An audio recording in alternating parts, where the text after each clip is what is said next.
here. Okay, this is an old restored feed grinder. This one was made by Sandwich Manufacturing in Sandwich, Illinois. They actually at one point in time made a lot of equipment. The Sandwich company did. They made horsepowers, they made corn shredders, and all kinds of things they made for a while. This particular one here is a little bit different because it's besides a feed grinder, which when you grind your feed comes right out over here. Some that were left over from demonstrating it yesterday. Comes out of a spout here. But when you're not using it for grinding, it becomes a horsepower.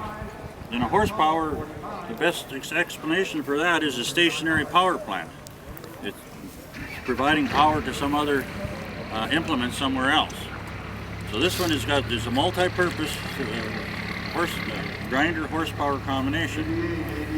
So when the way it works is you hook your horse up here, and you'll have to put some stakes in the ground to anchor that, because that needs to stay.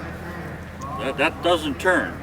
You have to have it anchored solid, and then when the horse goes around in a circle, there's a grinding mechanism inside that grinds your feed, or at the same time it turns the shaft here, see, and that shaft runs over to what they call a speed jack, and the speed jack is to speed up your belt your belt pulley on there. And this particular speed jack here has 3 different speeds that you can set it on. For right now it's set on the low speed because the corn sheller itself doesn't require a lot of speed.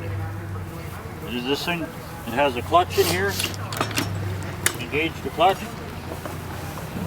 Generally what you're going to want to do, the way you operate it, is if you're going to be shelling corn or sawing wood, I've buzzed fire with them, cut block wood with them and stuff like that, is what you want to do is you want to start your horse first and get him walking in a circle.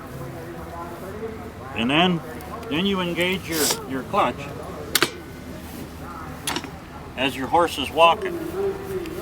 Otherwise it takes a lot of torque to get something on the other end moving, because you have to realize that when the horse starts, this thing is all gear driven, when he completes his first step, whatever speed he's traveling at, the implement on the other end has to be going at that rate of speed already. There's no clutch there, and there's no way to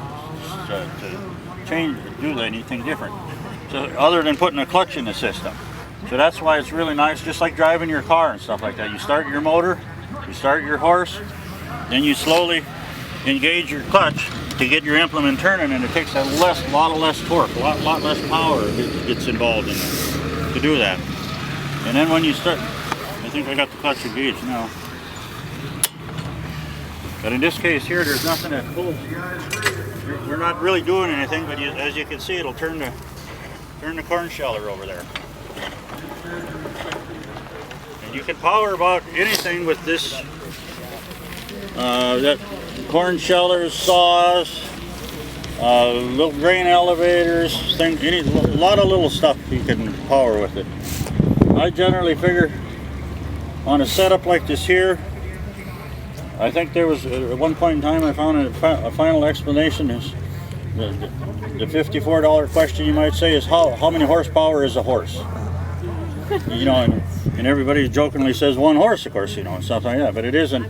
I think they said somewhere between 5 and 6 horse per horse is what they require, is what the power is coming off of a horse. And it makes a lot of sense. I've kind of pulling implements and stuff like that, trying to see, and it comes out pretty close to that. A lot of the small little tractors, 12-horse tractors and stuff that were developed, they were to replace a team of horses, and there's 12